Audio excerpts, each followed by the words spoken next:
तो बांग्लादेश के साथ जो होना था वह खेला अब उनके साथ हो चुका है। क्योंकि बांग्लादेश को जिस टेक्सटाइल इंडस्ट्री के मामले में दुनिया का तारा माना जाता है, उसी टेक्सटाइल सेक्टर में बांग्लादेश को बहुत बड़ा झटका लग चुका है। क्योंकि अब खबर निकलकर आ रही है कि बांग्लादेश में पॉलिटिकल क्राइसिस के बाद इस तरीके से हालात बिगड़े हैं कि वहां की 700 से 1000 टेक्सटाइल यूनिट शट डाउन हो चुकी है और इन सभी फैक्ट्रीज में ताले लग चुके हैं जो कि स्मॉल एंड मीडियम साइज वाले गारमेंट का प्रोडक्शन कर रही थी। लेकिन दूसरी तरफ इसका सबसे बड़ा फायदा अगर किसी देश का हुआ है तो वह है पड़ोसी देश भारत। क्योंकि बांग्लादेश में जैसे जैसे टेक्सटाइल फैक्ट्रीज पर ताले लगते जा रहे हैं, वैसे वैसे भारत के उत्तर प्रदेश में मोटे लेवल पर इन्वेस्टमेंट देखने को मिल रहा है, जिसमें से ऑलरेडी 10,000 करोड़ रुपए की इन्वेस्टमेंट को लेकर नेगोशिएशन शुरू हो चुका है। और वह भी स्पेशली यूपी के टेक्सटाइल सेक्टर में ही यह इन्वेस्ट होने जा रहा है। और इतना ही नहीं, अभी तक जो मोहम्मद यूनुस भारत से अकड़ने की कोशिश कर रहे थे, उनकी अपोजिशन पार्टी की तरफ से नए इलेक्शन की डिमांड शुरू हो चुकी है, जिससे उनकी मुसीबतें एक बार फिर से बढ़ चुकी हैं। इस वीडियो में पूरी अपडेट समझेंगे कि किस तरीके से बांग्लादेश की टेक्सटाइल इंडस्ट्री बर्बाद हो रही है और वहीं किस तरीके से टेक्सटाइल सेक्टर के मामले में भारत कैपिटलाइजेशन हासिल कर रहा है। लेकिन आगे बढ़ने से पहले इस वीडियो को एक लाइक करके चैनल को सब्सक्राइब जरूर कर लीजिए, क्योंकि यह आपके लिए तो 1 सेकंड का काम है, लेकिन इससे हमारी काफी बड़ी मदद होती है। दरअसल बांग्लादेश की मुसीबतें एक बार फिर से बढ़ना शुरू हो चुकी हैं, क्योंकि अब बांग्लादेश इस सेक्टर में डूबना शुरू हो चुका है, जिस सेक्टर के कारण उसकी रोजी रोटी चलती है। जी हां दोस्तों, हम बात कर रहे हैं बांग्लादेश की टेक्सटाइल सेक्टर की, जिसको अब बांग्लादेश में डूबने से कोई भी नहीं रोक सकता। असल में देखा जाए तो कुछ महीने पहले ही यह बात सामने आई थी कि लास्ट ईयर बांग्लादेश में जो 3000 की संख्या में छोटी से लेकर बड़ी गारमेंट्स फैक्ट्री है, उनमें से 800 से 900 कारखाने बंद हो चुके हैं, जिसके कारण पहले से ही बांग्लादेश की इनकम धीरे धीरे कम होना शुरू हो गई थी। लेकिन इसी बीच हाल ही में एक और बड़ी मुसीबत उनके ऊपर कूद पड़ी, क्योंकि बांग्लादेश की टेक्सटाइल इंडस्ट्री से जुड़ी हाल ही में एक नई रिपोर्ट सामने निकल कर आ रही है, जिसमें यह बताया जा रहा है कि बांग्लादेश में यह जो टोटल 3000 की संख्या में छोटे बड़े गारमेंट के कारखाने थे, इनमें से जो स्मॉल और मीडियम साइज वाली गारमेंट प्रोडक्शन यूनिट थी, उनमें से लगभग 700 से 1000 तक प्रोडक्शन यूनिट में ताले लग चुके हैं और वह पूरी तरह से बंद हो चुकी है। केवल वही कारखाने बांग्लादेश में बचे हुए हैं जिनके पास पहले ही काफी ज्यादा पैसा था, लेकिन जो कम पैसे वाले कारखाने थे वह पूरी तरह से बंद हो चुके हैं। और यह बांग्लादेश के लोगों के लिए और वहां की नई सरकार के लिए इतना बड़ा झटका है कि इसके बारे में सोच भी नहीं सकते। क्योंकि देखा जाए तो साल 2009 का एक समय था जिस समय बांग्लादेश की टेक्सटाइल इंडस्ट्री उभर रही थी और उनका उस समय जो टेक्सटाइल परिधान का एक्सपोर्ट था केवल $9 बिलियन के ही करीब था। लेकिन उसके बाद से इन्होंने अपनी टेक्सटाइल और गारमेंट इंडस्ट्री को इतना ज्यादा बढ़ाना शुरू किया कि 2023-24 की फाइनेंशियल ईयर में बांग्लादेश से परिधान का एक्सपोर्ट $46 बिलियन पहुंच गया था। और यह आंकड़ा साफ दिख रहा है कि बांग्लादेश ने अपनी टेक्सटाइल इंडस्ट्री पर कितना ज्यादा फोकस किया था और इस पर कितना ज्यादा इन्वेस्ट करके इस लेवल तक ले आए थे। लेकिन जब से शेख हसीना की सरकार गिरी है, इस बीच 40 से 45 दिन में 700 से 1000 तक फैक्ट्रीज में ताले लग चुके हैं। यानी कि अब यही गारमेंट इंडस्ट्री बांग्लादेश को बर्बाद कर रही है, जिससे बांग्लादेश की अर्थव्यवस्था पर बहुत बड़ा झटका लग रहा है। लेकिन कमाल की बात यह है कि इसका सबसे बड़ा फायदा भारत को मिल रहा है, क्योंकि बांग्लादेश में टेक्सटाइल इंडस्ट्रीज जैसे जैसे शटडाउन हो रही है, उनमें जो ज्यादातर ब्रांड्स हैं वह भारत में शिफ्ट होना शुरू हो चुके हैं। और रिपोर्ट निकल कर आ रही है कि टेक्सटाइल इंडस्ट्री में 10,000 करोड़ रुपए के इन्वेस्टमेंट की बात भारत के साथ शुरू हो चुकी है, जिसमें कई ब्रांड्स उत्तर प्रदेश के लखनऊ हरदोई रोड पर टेक्सटाइल पार्क में अपनी यूनिट सेटअप करने वाले हैं। यानी कि बांग्लादेश का तो नुकसान हो ही रहा है, लेकिन दूसरी तरफ भारत का काफी ज्यादा फायदा होने जा रहा है। ऐसे में अगर भारत के फायदे की बात हो और शेयर मार्केट पीछे रह जाए, ऐसा बिल्कुल भी नहीं हो सकता है।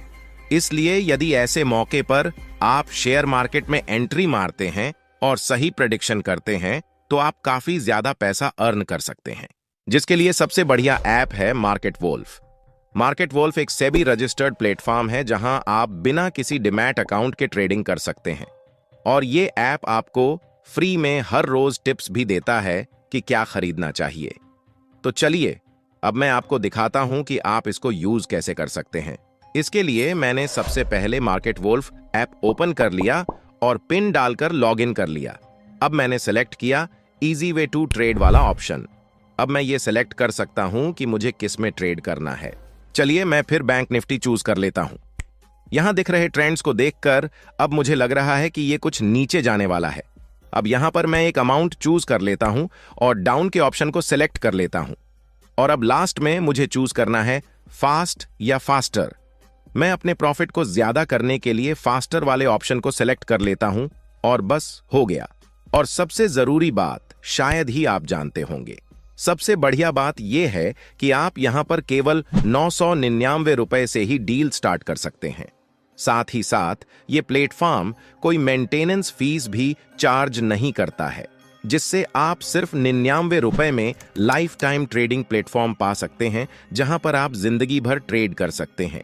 इसके साथ ही इसका एक बहुत अलग सा फीचर है जो कि है स्टॉप लॉस का, जो आपके ट्रेड पर स्टॉप लगा देता है अगर आप लॉस की एक लिमिट तक रीच कर जाते हैं। और हाँ, इसी फीचर की वजह से ये बिगिनर्स के लिए एक सेफ और बहुत इजी प्लेटफॉर्म है। अब यहाँ बैठकर आप लाइव मॉनिटर कर सकते हैं अपने ट्रेड को, और इतनी आसानी से यहाँ 1541 रुपीस का प्रॉफिट बुक हो चुका है, जो है 48% in less than 2 minutes.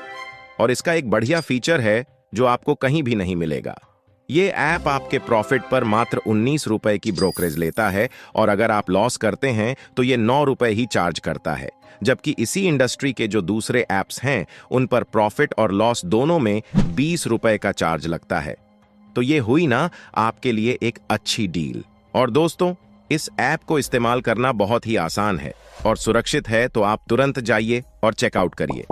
Link description में दिया गया है और कमेंट बॉक्स में पिन कर दिया गया है। चलिए हम अपने टॉपिक पर वापस आते हैं और बात करते हैं कि बांग्लादेश की टेक्सटाइल इंडस्ट्री बर्बाद होने का सबसे बड़ा कारण क्या है। इसका पहला सबसे बड़ा कारण पॉलिटिकल अनस्टेबिलिटी है, जिसके कारण इनकी गारमेंट इंडस्ट्री बर्बाद हो रही है। लेकिन इसके अलावा भी 2 ऐसे कारण हैं जिसमें से अगर मोहम्मद यूनुस की सरकार चाहती तो कुछ हद तक भारत के पक्ष में फैसले लेकर अपनी टेक्सटाइल इंडस्ट्री को इतना ज्यादा बर्बाद होने से बचा सकती थी। क्योंकि एक तरफ तो बांग्लादेश के हालात पहले से ही बिगड़े थे, लेकिन इसी बीच बांग्लादेश में इतनी ज्यादा बाढ़ आ गई कि वहां के लगभग 60 लाख से भी ज्यादा लोग इसकी चपेट में आए हैं। और बांग्लादेश की तरफ से ऑफिशियली यह बात बताई गई कि इतिहास में बांग्लादेश का यह काफी ज्यादा खतरनाक बाढ़ है, जिसके कारण भी कई कपड़े उद्योगों को शट डाउन करना पड़ा है। और तीसरा जो इसका कारण है वह है डीजल पाइपलाइन के प्रोजेक्ट को भारत के द्वारा बंद करना। असल में देखा जाए तो बांग्लादेश का जो ज्यादातर कपड़ा उद्योग वाले कारखाने हैं वह डीजल इंजन से ऑपरेट होते हैं, क्योंकि वहां पर बिजली की कमी पहले से ही रहती है, इसलिए डीजल इंजन का इस्तेमाल किया जाता है। लेकिन पिछले कुछ दिनों में बांग्लादेश की नई सरकार मोहम्मद यूनुस की तरफ से जिस तरीके से भारत को तेवर दिखाए गए, उससे भारत सरकार ने बांग्लादेश के बिगड़ते हालातों का हवाला देते हुए डीजल पाइपलाइन के प्रोजेक्ट को पूरी तरह से रोक दिया। और इस पाइपलाइन को इसीलिए सेटअप किया जा रहा था ताकि बांग्लादेश में जो कारखाने में डीजल की रिक्वायरमेंट है वह पूरी हो सके। इसलिए कहीं ना कहीं बांग्लादेश में भी डीजल की कमी हो रही है, जिससे गारमेंट फैक्ट्री पर बुरा प्रभाव पड़ रहा है। लेकिन अब अंत में उनके पास पछताने के अलावा कोई और ऑप्शन नहीं बचा है। फिलहाल आपको बता दें कि यूपी के लखनऊ हरदोई वाले इलाके में जो टेक्सटाइल पार्क में प्रोडक्शन यूनिट सेटअप की जानी है, इसमें 400 से 500 के आसपास छोटी बड़ी यूनिट बनने वाली हैं, जिसमें रिलायंस अरविंद मेंस के अलावा कुछ विदेशी कंपनियों ने भी अपने इंटरेस्ट को दिखाया है, जिसे भारत का टेक्सटाइल एक्सपोर्ट आने वाले कुछ सालों में 100 बिलियन को टच करने वाला है। फिलहाल आप लोगों का भारत और बांग्लादेश की टेक्सटाइल इंडस्ट्री के बारे में क्या सोचना है, अपनी राय कमेंट में जरूर बताएं। लेकिन जाने से पहले मार्केट वोल्फ ऐप को एक बार चेकआउट जरूर करें। मार्केट वोल्फ ऐप पर इस समय ओवर 2 मिलियन डाउनलोड है। हमने इसका लिंक डिस्क्रिप्शन और पिंड कमेंट में डाल दिया है, जहां से आप इसे डाउनलोड कर सकते हैं। और भारत को काफी अच्छी अपॉर्चुनिटी मिली है, उसके लिए वीडियो को एक लाइक करके अपने मित्रों तक शेयर जरूर करें, ताकि उन्हें भी जानकारी मिल सके। इसी तरह और भी नॉलेजेबल वीडियो देखने के लिए चैनल को सब्सक्राइब करके बेल आइकन को ऑल पर जरूर सेलेक्ट करें।